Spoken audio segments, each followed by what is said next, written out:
Hello and welcome to the Southbound Sports Show. I'm your host, Richie Leahy, here with my co-host, Maddie B.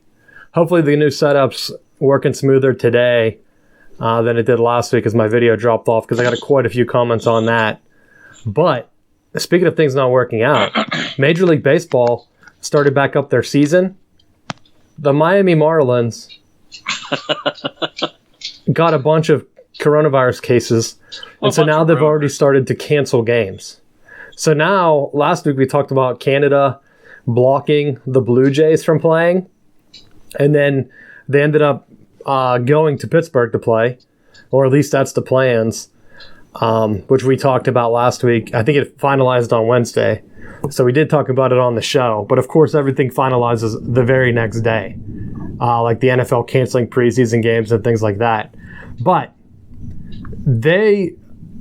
it's just looking like a mess. And we talked about it earlier. Whenever I gave them the plans for what they should do, I said keep it regional. And I know Miami's kind of out of there, but they're traveling to Philly, already blocking like that part off. It's like they could have just did certain hubs. Like I think the NHL, they're doing theirs on a much smaller scale.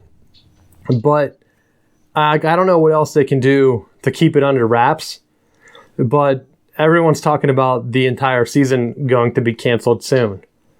And it's like such a bummer. Do I even want to start to watch? The Pirates started, 1-2? I don't even know what they ended up in the last game if they played. But it's like, you know that they're not going to make a run. And it's a shortened season. So even if it was one of those Bucko miracles where they're hanging around the wild card spot like midway through the season, that's only just going to further cement Bob Nutting not paying for players. Because they'll say, look, we're on the right path. If we had a full season, who knows what would have happened? We would have been right there. So it's good that they're starting to lose if you're looking for a way to maybe push change through.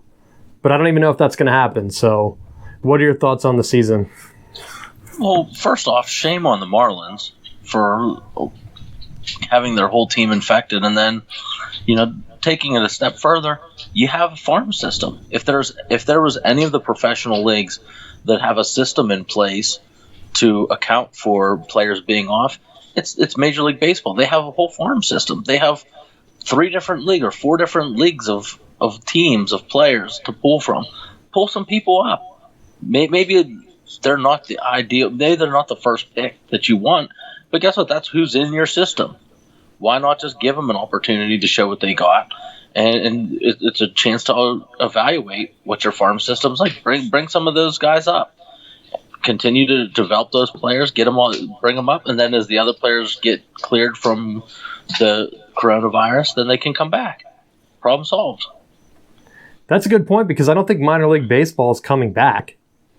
So you're basically laying all of those guys off. And the timeline doesn't make sense. So they're canceling the games through Sunday. I just verified it. Also, I wanted to see if the Pirates... Now, they ended up losing, so it was they're 1-3 right now. But to your point, you make a great point. Why not, if the rule is you're supposed to give them 2 weeks off, like that's the period that the CDC recommends, why are you going back to games on Sunday? That's, 7 days? A week? I don't even know when they started canceling the games, but that's not the recommended amount of time. So who decided that? Did you have that built in where you had a 1 week period? Because it doesn't make sense. And one of the things that I heard a couple of players and owners complain about, which really annoyed me, they said, well, we're focused on playing in major league stadiums. Why? There are no fans there. I watched a Fox broadcast on Saturday with those fake fans. Horrendous. The dumbest idea I think I've ever seen. I thought maybe they would do it like, okay, well, we're going to do, it looked like cardboard cutouts, but they were just random people. Like, it would have been funnier if you just had a bunch of, like, Justin Bieber cutouts. Like, just do something funny. Instead of, like, weird fans. And the first thing that I thought of was, Oh, I wonder if people paid to have their image there. Like they did a contest that I wasn't aware about, and I should have looked it up before the show. But I wondered, like, where do we pick these people out? Or are they people that just work for Fox? That had their picture put on these cardboard cutouts of them, like, fake cheering? But it was honestly unsettling. They made a big deal about the blow-up dolls in, like, South Korea, whenever they came back, North Korea, whichever one of those, I think it was South. Like, I would have rather had that. That would have looked, at least it would have been 3D and not like a weird 2D cutout that reminded me of like Madden 98. That's what it reminded me of. But it wasn't even the full stadium, Matt, because they didn't have that. They had to have tarps of ads like we talked about. Just put the ads. Like, I don't understand why you have to have these weird cutouts, because I wondered too, like with the colors and the way they're not moving, like, is a ball going to get lost? Just because like you're an infielder, you're not used to that. Like, just give them something consistent. I hated it. I hated the entire thing, and I watched 2 games on Saturday just because I thought, oh, I can talk about this on the show. But then it was like, I'm not even into this. It was almost like a spring training game, and they had to make it more of a sideshow. Did you watch any of them? I did. I watched a little bit, and I think, to be honest with you, I thought it was almost a little bit better that they weren't just showing random fans the whole time, because there were no fans in the stands, so they couldn't just pan away from a lot of that and kind of just focus more on the game. Yeah, but they also zoomed in and showed close-ups of some of the fake fans. That's why I was wondering who these guys are. Like, there was one, it was like a cutout of a guy like screaming, and they kept showing him on the breaks, and I'm like, it's just so weird. Why? I would have rather have seen the guys commentating. Like, TBS used to do a great job when John Smoltz was in the booth, because he would break down like what pitches, and he would like show them how to even hold the ball. Like, he had a Hall of Fame pitcher showing you stuff in the booth. They don't do that. Like, I would rather stare at Joe Buck or whoever they have doing the games these days, because I wasn't paying that much attention to the broadcast. I just wrote down some notes, and I was like, you've got to be kidding me. This is awful presentation. But then it got me thinking, why do they care if they play in a major league stadium? Wouldn't it be safer if they played in a smaller town? Like, they already have the minor league stadium set up for their professional athletes.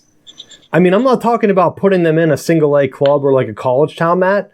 I'm talking about putting them in, possibly, you look at your system and you say, okay, right now, let's say there's a lot of cases in Florida. Like Miami, they have to have minor league teams elsewhere. Like, they can't just pick a map and say, you know what, this is probably safer for us to just play our games here for now. Maybe it's about trying to fly teams in and flying them out, but you're still doing the same, this many game stands, you're doing this. It's not, to me, it's just a mess how they thought that they could get away with it. Well, I think part of the issue with that is that they're looking at like the extra off-field things for the players.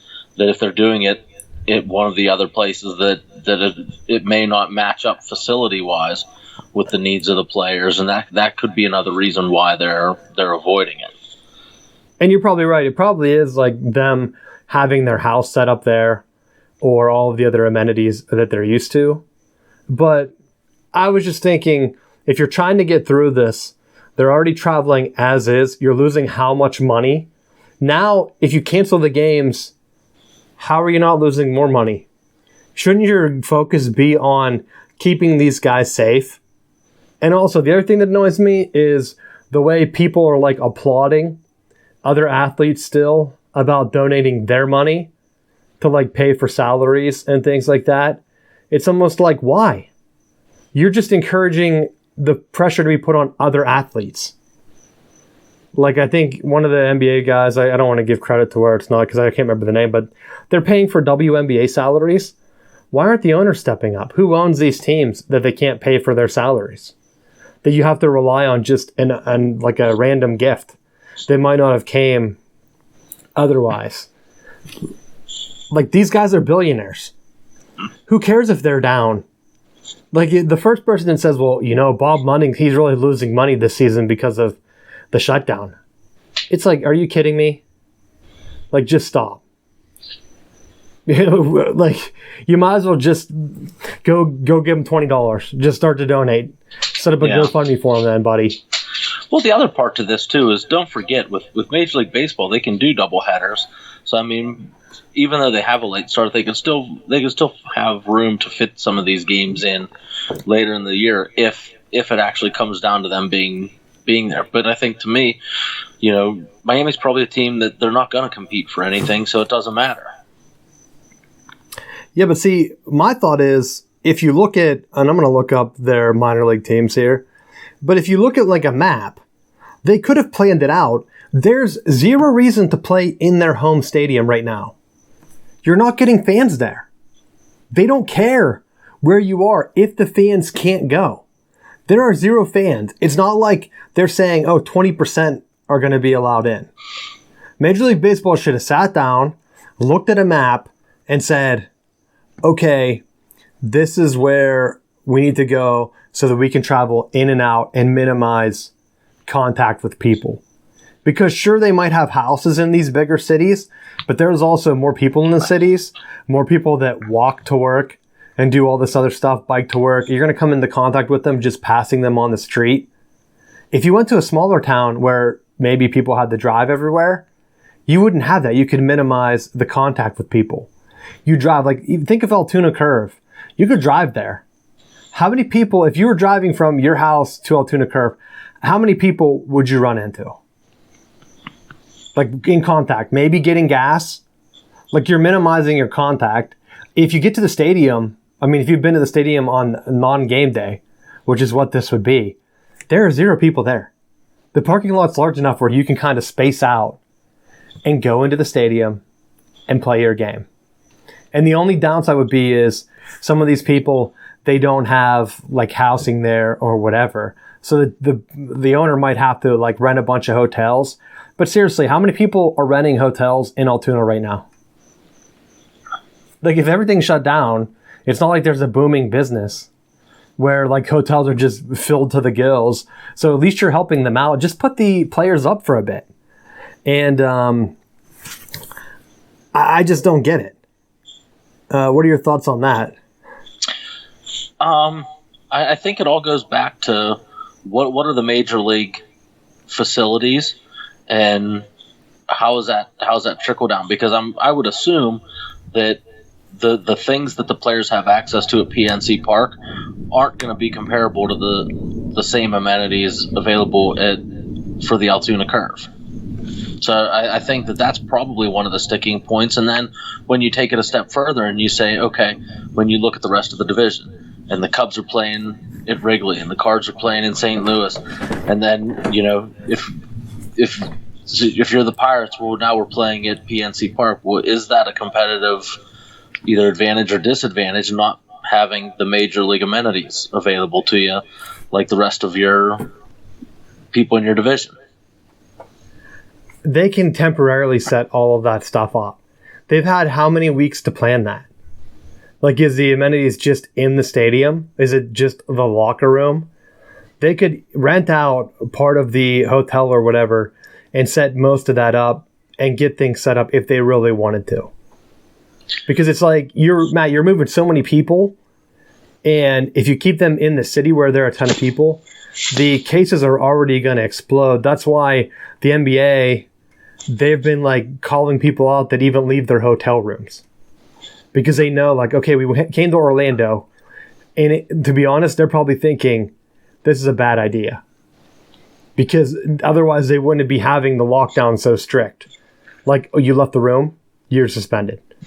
Like, are you picking up food? The one guy, they said that he like took 2 steps outside, like, you're gone. And so now they're probably thinking, okay, well, it's nice that they have all these things for the players, but it's still not keeping them in their rooms. Wouldn't you rather be in a smaller city? And like I said, a lot of these bigger cities, even some of the minor league teams, like, they might not work out. Like, there's a minor league team in Charlotte. Obviously, I wouldn't be picking one big city for another major city to play. You'd have to almost pick, and they could have done it regional too.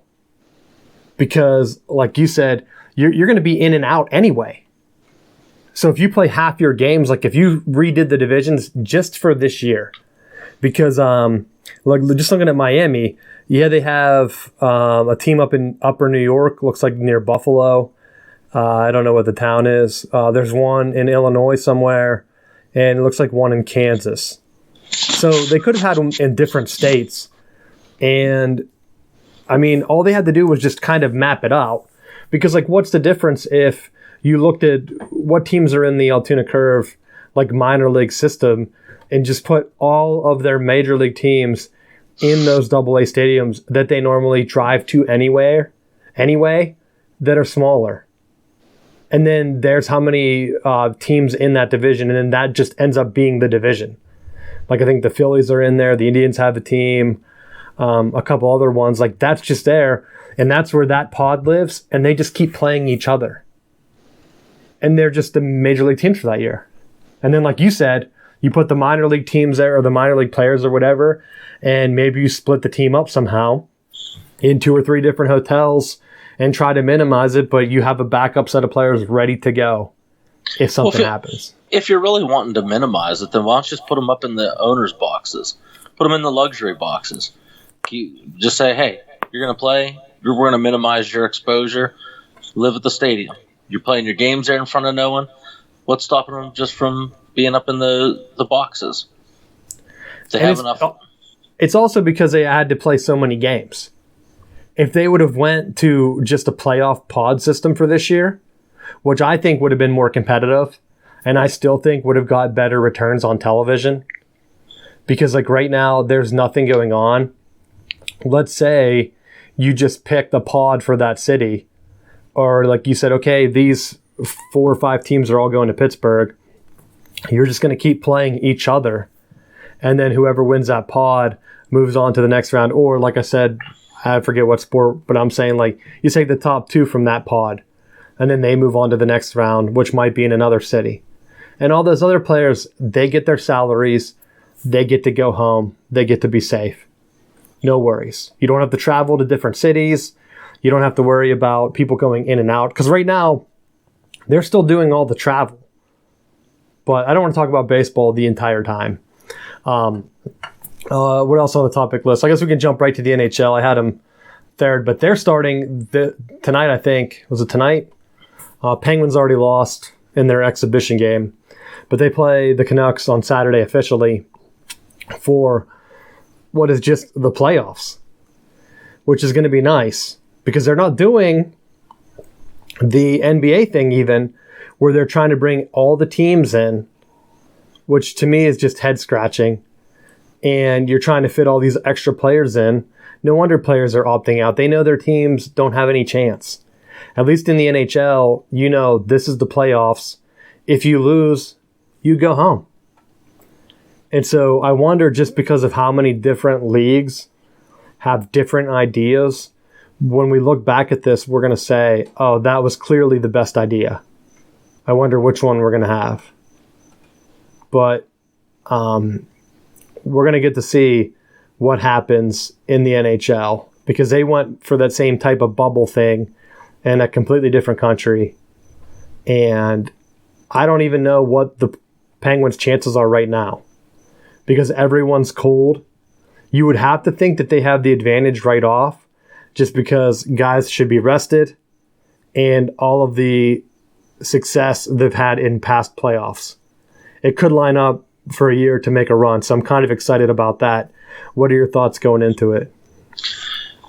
I like the chances. I think for a team like Pittsburgh, where we've kind of said on and off that they're a team that needs rest. I think if they're not rested now, then they're never going to be ready. So I'm curious to see how they're going to start off, because I think they've had plenty of time to have their playoff run years, like in that time, recouped, and they should be ready to go. Plus, they're playing a team from Canada, and we all know they never win the cup. So, great chance to advance past this first round. So it'll be awesome to see them get that win and ready to move on and see what the rest of the matchups hold. That's what I'm looking forward to. But finally, I mean, in terms of it, watching baseball and just seeing how cold and stale it was, with the NHL, they at least have movement. So if there's no fans in the stands or whatever they ended up doing, I still think you can still keep it action-packed depending on how they do the cameras and if they're able to zoom in and keep the action close to the ice. I think you'll see a lot different product. Because like even with like some of the football stuff, which is our next topic, you get no fans in the stands, it doesn't really matter if you keep it close. I mean, look at all the college football games that there are barely any fans in the stands. I mean, I think you'd have to go back. I don't know if I tweeted out on the Southbound Sports Twitter account or whatever, but like the UNC Tar Heels, there's been times in the past couple of years where their stadium is completely empty. This is pre-Mac Brown. I think he breathed some more life into that program. But you're looking at that, it's like, why not? What's different for that on a Thursday night compared to whatever else is on Saturday? The one thing that makes me nervous, a lot of NFL players are starting to opt out. And I know that's one of the things that the NFLPA was really pushing for. But, I mean, if I'm being honest, if you're a lineman and you're considered overweight, which is like one of the target demographics that they say is at risk, why would you play? I mean, if it was me, I'd have a hard look at that because you really don't know for sure. Sure, the stats might be down, but you're still taking a gamble. But around the league, if you start losing those guys, because I think, was it the Chicago Bears? They already lost one of their linemen, if not more already. I think there were 6 Patriots that opted out. Well, there's 2 different parts to this.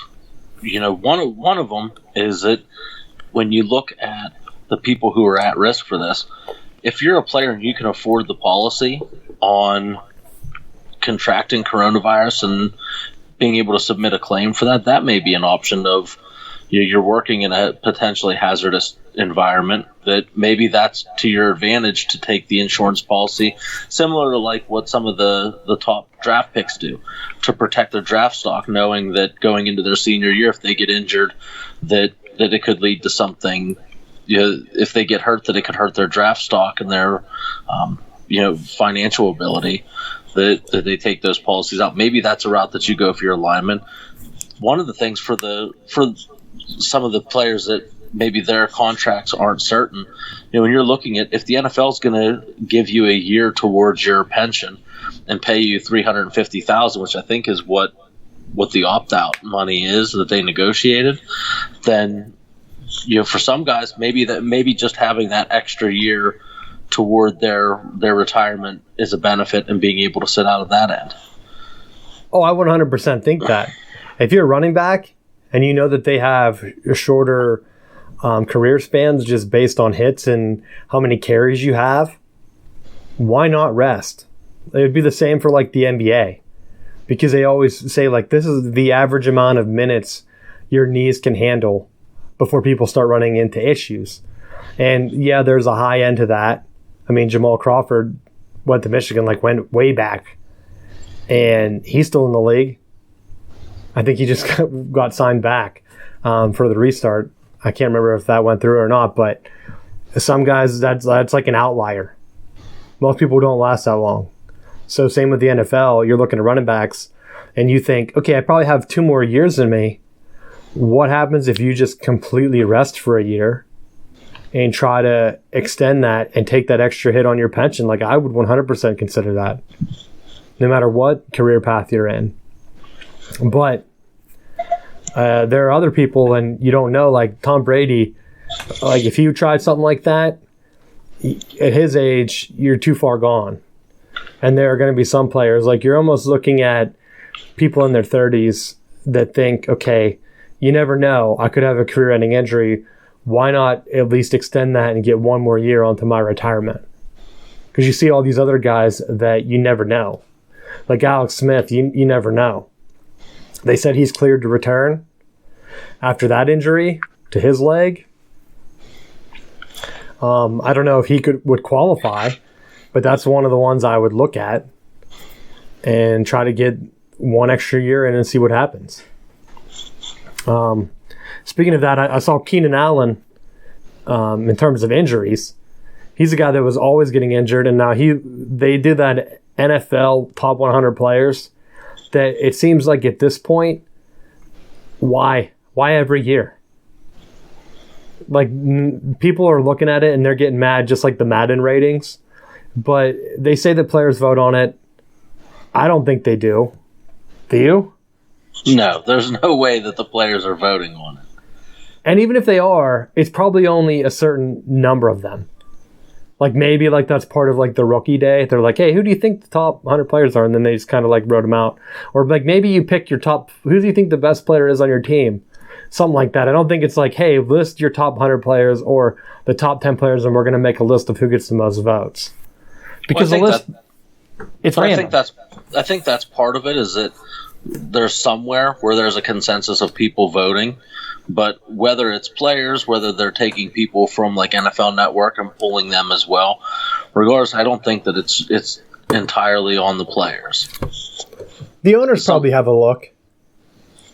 I mean, someone who has a vested interest looks at it and says, okay, we need to highlight some controversy because they do it every time.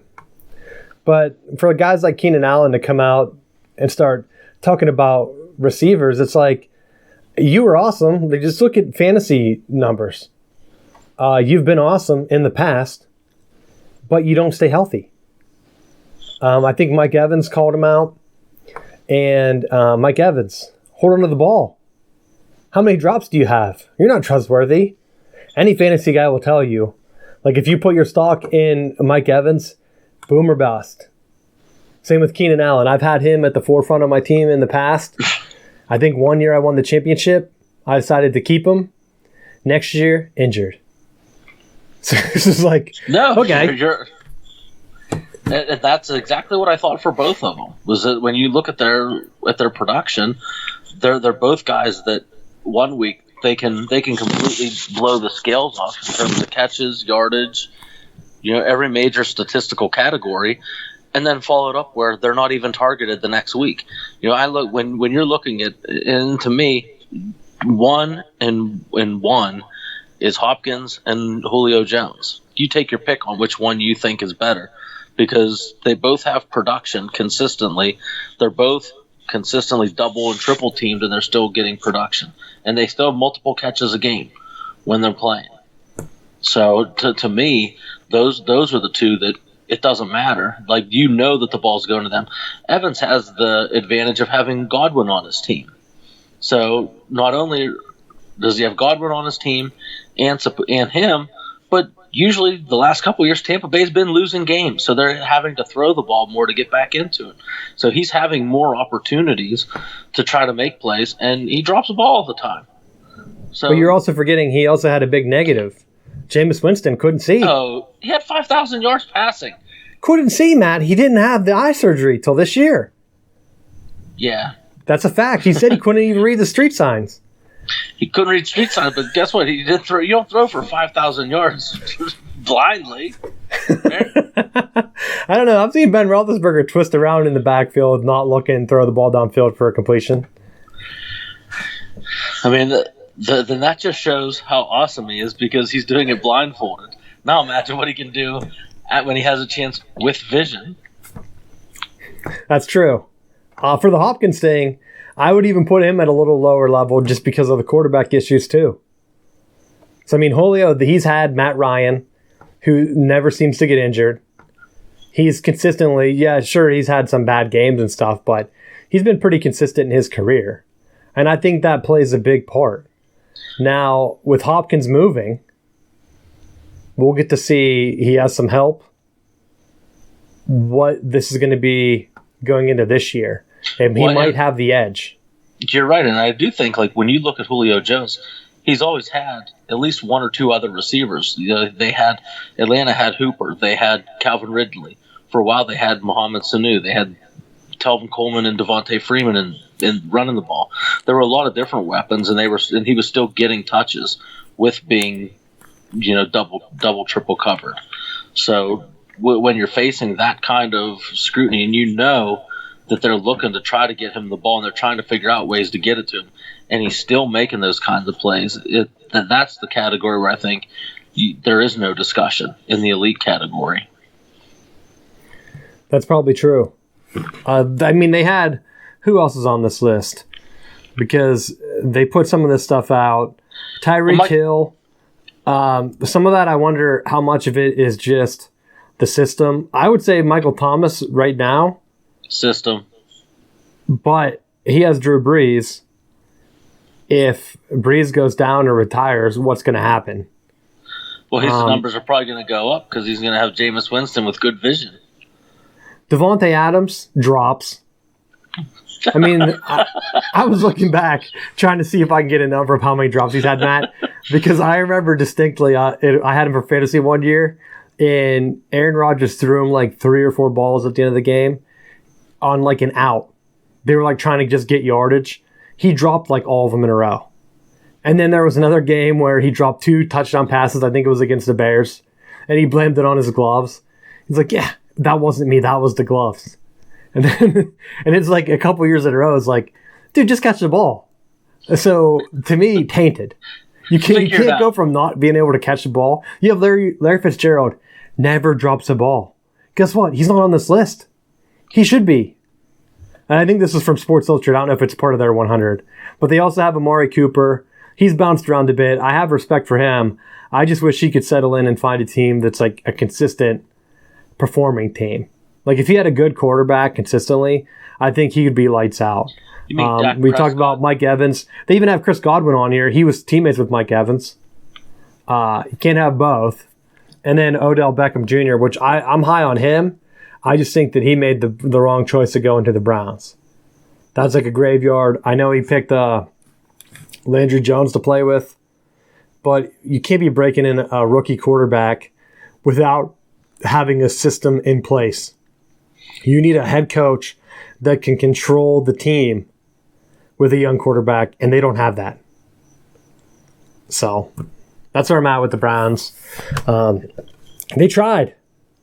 To give them credit, I mean, I think they reached out to Harbaugh. They had talked to other head coaches. I don't know if Gruden was in there, but they tried to get coaches in to completely overhaul their franchise, and they just weren't able to do it.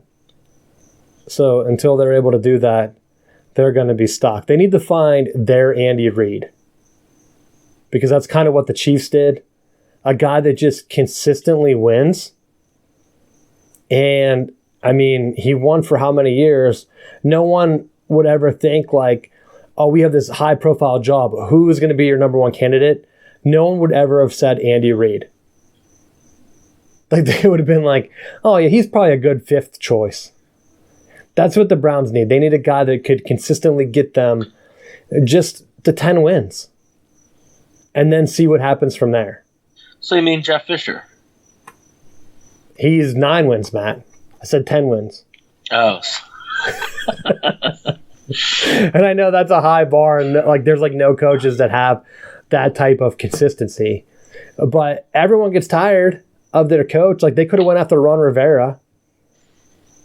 I mean, got them to the Super Bowl in Carolina, consistently had decently winning teams. They had some issues at quarterback. Sometimes that's not on the coach. Sometimes it's on the GM or whatever. So make a run. Try to get someone that's just experienced that can take them. I mean, I definitely don't want the Browns to do that. But, I mean, there was a time when John Harbaugh was looked down on in Baltimore. Could you imagine if they had made that run at him then? Mike McCarthy, we made fun of him, but like he consistently won and has a Super Bowl with Green Bay. We'll see if that works out. But I don't know. Anything else you have on the NFL? I just wonder, this is pure speculation, if New England's just trying to tank so they can pick up Trevor Lawrence. You think that with all the players opting out and stuff? Yeah, Belichick's like, all right, guys, here's a plan. Everyone just sit out this year. We're just going to lose all of our games, and I'll have the first pick, and I'll just draft my next quarterback until I retire. I mean, could you imagine? You'd have to think that he's a sure thing. Because there's been plenty of guys in college that have been lights out, and everyone said that's the next big thing, and they haven't worked out. So I mean, you can win at Clemson. At this point, is it him? Is it just because his team is overpowered in a weak conference? I mean, like, he wasn't lighting it up against UNC last year. That game came down to the wire. There's been other close games. I mean, Pitt, was that him? He's been there. I can't remember how many years he's been there. But, yeah, sure, they've won some championships with him. But I also wonder how much of that was him. Because you look at Joe Burrow, I mean, that was clearly him for LSU. LSU before was nothing. People were laughing at Orgeron. Then Burrow comes, turns the whole franchise around. Now that he's gone, what do people expect for them? Like, I don't know if Trevor Lawrence is that guy. They were already winning before him. And they most likely will continue to win after him. So, I really don't know. Because that's the one thing, like, when people talked about Andrew Luck. Oh, Andrew Luck was a sure thing. He was all this stuff. He wasn't really. And even whenever he did come into the league, everyone considered him a sure thing. You still had injuries and stuff that really just derailed his career.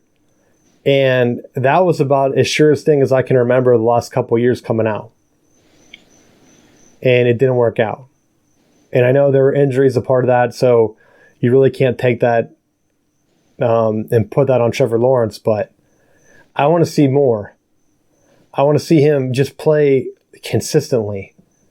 Because you can't have like a UNC game in the NFL. I mean, I guess you can in the regular season because not all the games really matter. But you do that in the playoffs once or twice, and you're sitting like Lamar Jackson. And then people are starting to doubt you coming into your third year. And it's like, okay, is he the guy? You can rack up a bunch of regular season records, but if you can't even win one playoff game, what's going to happen? I forgot.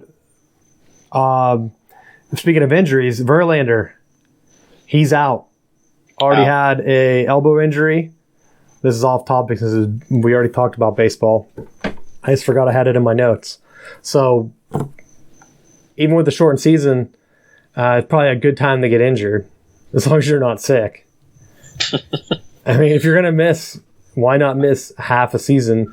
The only downside is if it's a serious injury, you know you're not coming back. On a regular season, you might have been able to come back in time for the playoffs, but not now. It could end at any time. But well, and that, to me, when I saw that, it made sense because when you saw the layoff, that was one of the concerns that we had with sports coming back, was that you can't sit here and have guys working out at their houses and expect them to not come back and be injured, because we saw what happened with some of the lockouts in the past. Players come back and they're supposed to be training and doing whatever at home, and they come back and they get into the games and they end up getting injured. So I think that's part of what you're seeing. And you're probably right. Because how many guys actually did work out? Because like even if you're talking about the NBA, could you imagine some of these guys that are like in the gym all the time? There are other guys that probably don't do that and rely on their athleticism. How many guys are you going to just see miss shots for the first couple weeks? Maybe that's why the NBA didn't want to jump right into the playoffs. Because you're playing in a foreign arena. You see with the NCAA, whenever people switch from like their contained different backboards and they go to like the Final Four, it completely just ruins some guys' nights. Just bricking it. Because it's like a different depth perception. You don't have like the arena ending. It's like an open, larger arena that you're just never played in. So like you're going to Orlando. I know they've been there for a while now, but I almost wonder if they did that strategically. Just because we can't talk about how these great shooters we have and have them come off a layoff where they're shooting in their backyard and they're just throwing up bricks. So, I don't know. Anything else you got on any of those major sports that are back? No, I don't think I have anything else in my notes. Getting to the end of the show, we always try to put college last, but the NCAA, they moved up the start of the college football season by 1 week. And so what that means, normally the very first week is considered week 0, and it's like reserved for special cases, like if you're in a kickoff game that are usually decided by like the television networks. And if you play Hawaii, I think that's one of the reasons you can have one. And there's like 1 or 2 other ones like travel related.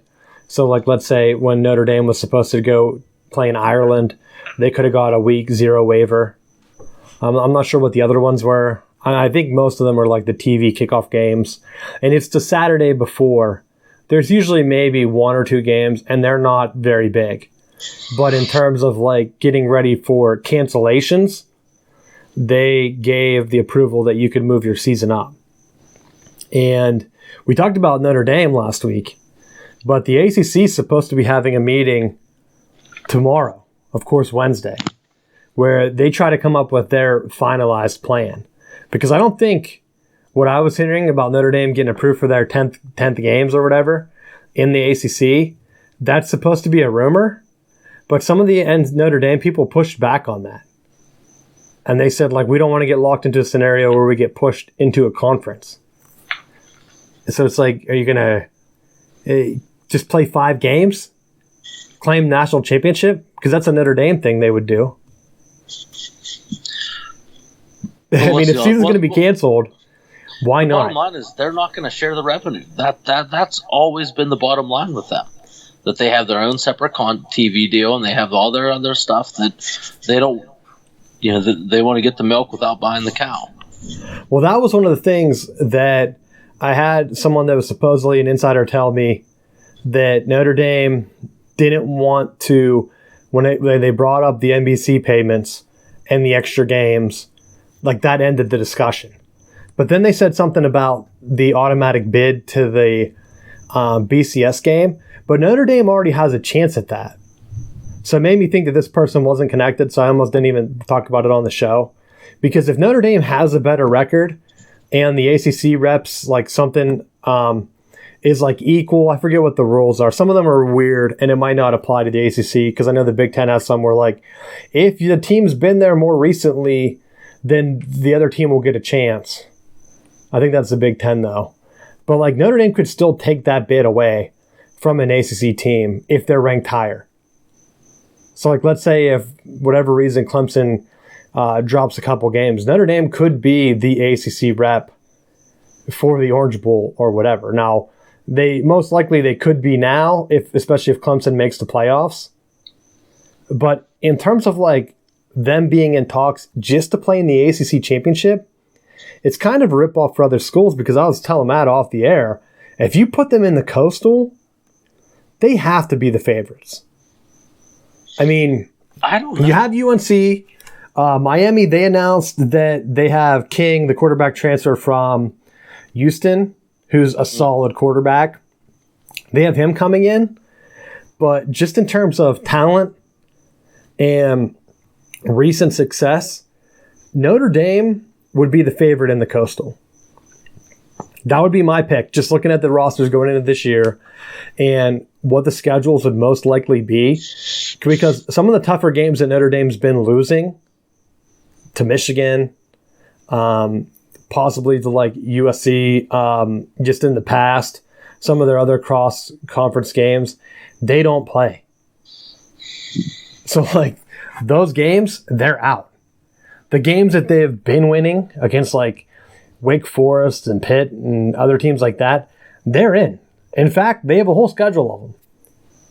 So they can still lose to Clemson or Florida State or whatever ACC team is big on the other side of the conference. But guess what? They're not in the Coastal. And the Coastal's been won by teams with poor records. So a 10-win Notre Dame team most likely wins the Coastal and gets that bid for the conference championship game. But if that's the case, then I would prefer Notre Dame to be able to take one of those in. The issue that I have with them playing into the conference championship. And even if they want to be independent, I don't want them to have a poor record and then leapfrog someone within the conference. If they are leaps and bounds better and they're a 9-1-ish type team, then yeah, have them have a crack at a Clemson or from a couple of years ago, Florida State or whoever else might be the ACC team to beat. But yeah, I don't have a problem with them doing that. I don't want it to be where just because they're Notre Dame, they come in as a tweener, a 500 team, and then think that they're going to take the seat at the table of a Virginia, a Pitt, whoever from the Coastal, just because they're Notre Dame. Because in any of the meaningful games of recent memory, Notre Dame's gotten slaughtered. So they get into the playoffs and they get railed by 50. So but when you're talking about living in the past, Notre Dame's one of those teams. Yeah, they made it to a national championship recently. What do they do? Get kicked by 60 to Alabama. It's not like they showed up when it mattered most. They get to the dance and can't close it out. So, and I don't know that helps them. And you're probably right. And it comes down to what's going to happen to the rest of the schedule. Because whenever they make the announcement tomorrow, and you'll probably know by the time you listen to this, if you're not watching it on Facebook, which we do live Tuesday nights at 9, I don't know what the rest of the ACC schedule is going to be. And it's almost like if they had Notre Dame as a float, then you're right. You're spot on that. Because then they're just setting them up to be able to just put them in to try to get that clout. Like if they can float between divisions. But the only other way that makes sense is if they put them in the Coastal, and then it's all the teams they used to beat up on in the Big East. It's Boston College. It's Syracuse. It's Pitt. Notre Dame's going to run through them. I mean, you have teams that are going to have players opting out. I thought maybe not this year. I don't know. Because on talent alone, and I'm taking into account when you look at some of the football factories, guess what? Their players aren't opting out. Teams like Illinois, they've already had like 3 or 4 people opt out because they look at it and they think, oh, I don't have a good chance to go to the NFL. But if you look at the other teams, like how many people are opting out of Alabama? How many people are opting out of Notre Dame? Probably 0. So you're going to have the teams that need the guys, they're going to be opting out. And then you have the other teams that are like, oh, guess what? All our guys are here. And they have more depth. So if other teams have to have guys sit out because they're sick, it already gives a leg up. Like you want to see Florida State bounce back? This is the perfect year.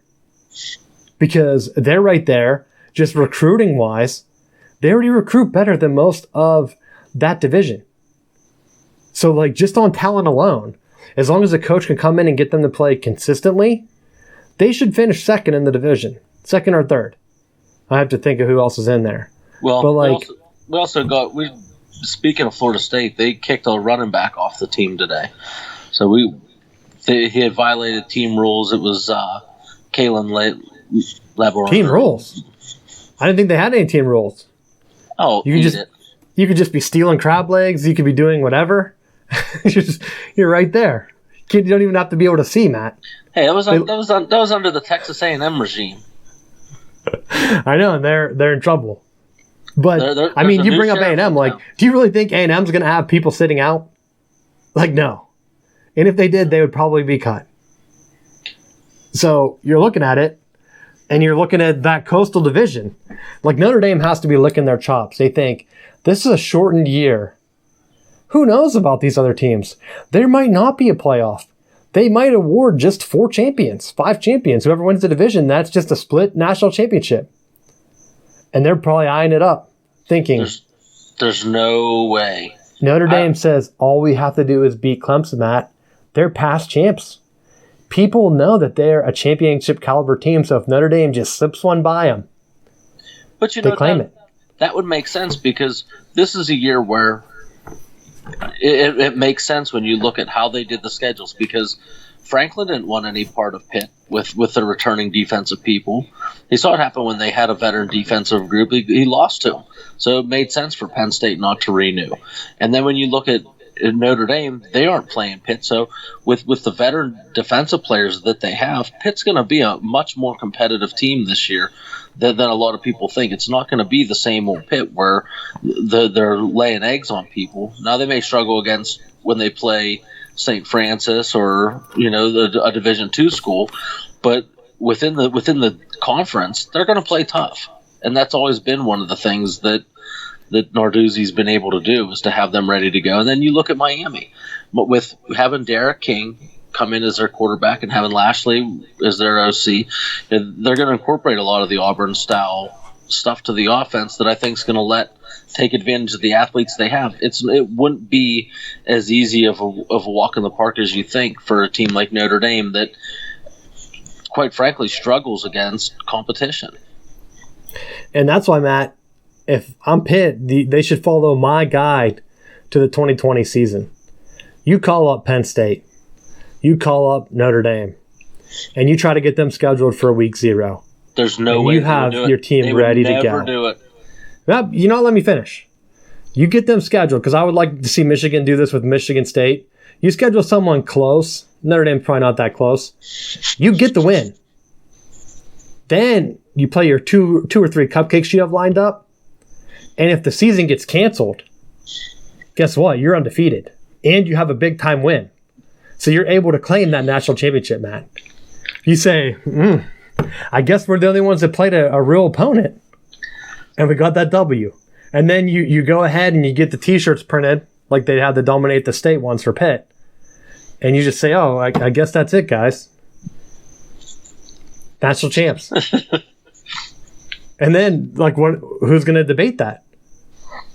It's a better one if you can get it, like I said, Michigan schedules Michigan State. That's a rival. They're going through a coaching change, so it's perfect. They're going to be ready to go. They just had a bunch of people test positive. So they're most likely going to be not ready for the season. You railroad them. You run the score up. It's 60-something. You said, look, we did play one team that people respect, and we destroyed them. So we have to be national champs. It's a perfect logic, Matt. And they go back through the history books and look and say, you know what? In the past, people did respect that. And then if you're UCF, you're sitting there shaking your head saying, look at us, we're undefeated too. And that's how you win this year. Because they keep reducing. I think Ohio State said 20% of their stadium now. And even that, definitely don't play Ohio State. We don't want them to get the win, because they would probably do the same thing. Let them play Bowling Green or someone else, because then you can point and say, well, you guys didn't beat any Power 5 schools. How can you be national champs? And then the pools will go ahead and naturally put them lower when they come out. So, like a true Michigan man. Because, Matt, if you're the only team that plays week 0 and you play a Power 5, you have to be ranked higher. You're 1-0, baby. Everyone else is 0-0. Especially if you're laying the smack down. So, try to find out. Look what other teams are starting off weak. And you say, you know what, that's who I want to play. Pitt, schedule Syracuse. Try to run the score up. People don't know. Who else is down? West Virginia.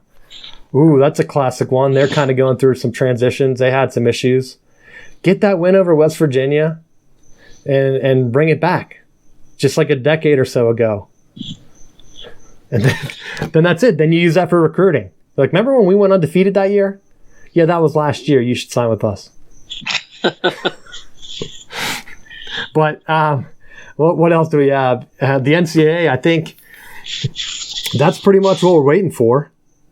I know we talked about the transfers and things like that. I mean, that's pretty much what's going to happen. The Big 12 commissioner said things don't have to be even, so they can play as long as the Power 5, whatever they agree on, is similar, which I'm thinking that means they play their conference schedule. Because I wonder if the Big 12 is going to try to do some type of regional schedule only and then just have a championship game. Because you could schedule it out and play a 6-game schedule if you had 10 teams or whatever it is, or even 5 games, and just play a bye week in between. And then that way, if people are sick, they're rested, and that would be close, if not your 14 days after the game. And then you only play the teams in your division. Heck, I guess if 10 teams, you'd only have to play 4 games. Whoever wins or has the highest one, they play in the Big 12 championship game, and that's it. No one says you have to play 12 games. They just need a champion to put into the playoffs or whatever the big money games are. I mean, I'm sure that they want to play as many games as they can for the television contracts, but realistically, the TV the deals, the way they work, they pick the top 2 or 3 games from each conference. And then that's all that get televised. Rutgers, Illinois, that's not a TV game usually. But if there's only 3 games that week, like you just stagger the weeks. You have week 1 is the East Division. They all play. Then they get their bye week. Week 0 and week 2, that's the West Division. So you just rotate back and forth until everyone in your division plays a game, plays their round robin, and then you have the East versus West champion, and then that's your conference championship game. You would still have, 3 or 4 games a week, so you would still fill your television contracts. It would be safer to play that way. You could limit travel if your divisions are set up in a way that makes sense. Like the ACC's is kind of spread out, so it might not make sense for them to do it that way. They might want to redesign theirs for the year and just do North and South, which again would point a big point in Notre Dame's favor again, because that makes it even easier. But what are they going to do? Like if I was the Big 12, that's what I would be looking at and just saying like, look, we're going to play our games. We're going to have the 14 days built into our schedule because we're only going to play every other week. And then that's it. The kids can focus on their school. They can focus on getting healthy. We don't have to rush them back. And are we going to play the same number of games we normally do? No. Are we going to play some football? Yes. Are we going to have a champion? Also yes. The other big thing in this, and I know we're going back to our normal time length of the show. We've been doing short, but actually sports started back up, so we're going to do. The NCAA, they pushed back their fall sports decision until August. So they want to see what football conferences come up with first. Because football is separate. It's the NCAA basketball tournament, that's tied in. The NCAA runs that. So if the NCAA cancels every sport, they can't say, you know what, we're going to keep basketball going. Football, though, that's not part of the NCAA. It technically is because they follow the same rules, but it's not an NCAA championship sport. So they could cancel fall sports, but still have football. So that's a tip that a lot of people don't realize. The playoffs and stuff, that's not decided upon by the NCAA. That might push out some of the non-Power Fives, like the MAC. What are the other conferences?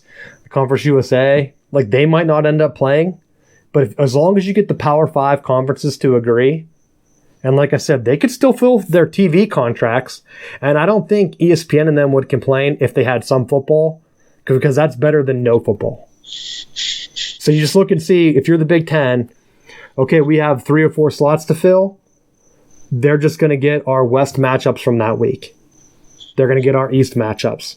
And then you're still getting something. Some players are transferring. Now, if school's all canceled, like Clemson, I think is going all online, that's another thing that doesn't make sense. Why would they bring their football team back if no one else, if campus isn't safe for anyone else?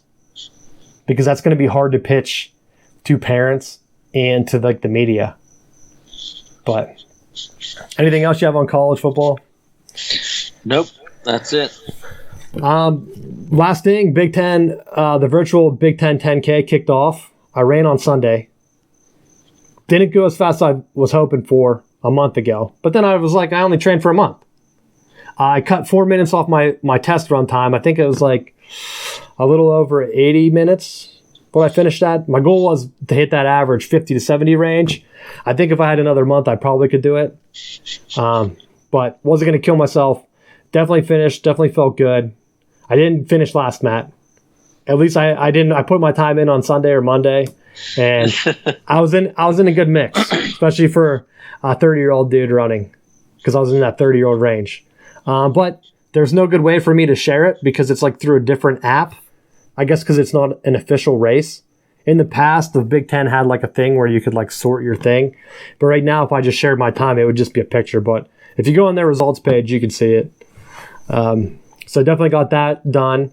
I would like to do another run for November. I think that's a good thing.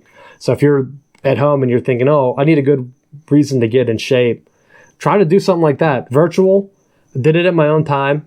I went down to, there's a greenway, went down and ran in the morning, 8 o'clock. I probably should have got up earlier. It would have been a little bit cooler. But my goal was to just beat.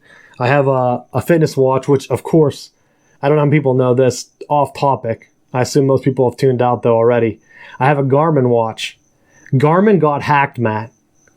Maybe last Thursday or Friday. All of their stuff is down. If you have a Garmin GPS, which apparently a lot of aviators and like airplane pilots use, down. Fitness trackers, down. And it's still down today. I guess they got hit with like a ransomware, which means like someone encrypted their files and wanted them to pay, the rumor is $10 million to get them back. So they've been having to reload all of their backups so that they don't have to pay. But when you're such a big corporation like that, it takes forever. Think if you were like backing up your phone or something and it takes forever, that's small compared to having millions of data. So of course, I didn't have all my tools, Matt. And I still had my pacer going, but I couldn't really get in to update my stuff.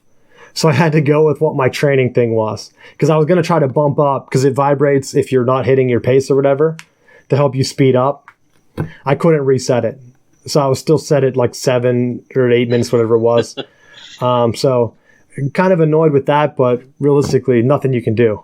But I wonder how many other people were relying on that for like the Big Ten 10K, because that would be, I think they said there was like tens or if not hundreds of thousands of people signed up across the world. So when you don't finish last with that many people, that's a good sign. But if you know of any other ones in like November, I think that's going to be my next one. Maybe I'll bump it down to a 5K. I just only did the 10K because I didn't want to get a 10K shirt and then only run the 5K, because I felt like that would just be false advertising on my part. But I got that in. I'm feeling good. I'm going to keep running, so I'll be talking about that on the show, especially if they cancel a bunch of other sports. But we'll see what happens. Any other updates, Matt? Nope, that's it. Check out southboundsports.com. Yeah, it looks like the new video was running the whole time, trying to get that ready for the start of what would be football season. But we'll see if we can get that going. Try to get some of the more interactive stuff we've been trying to work on during this downtime. So we really appreciate you listening. Numbers are starting to shoot back up. So we really appreciate it. Tell your friends. And we will see you next week.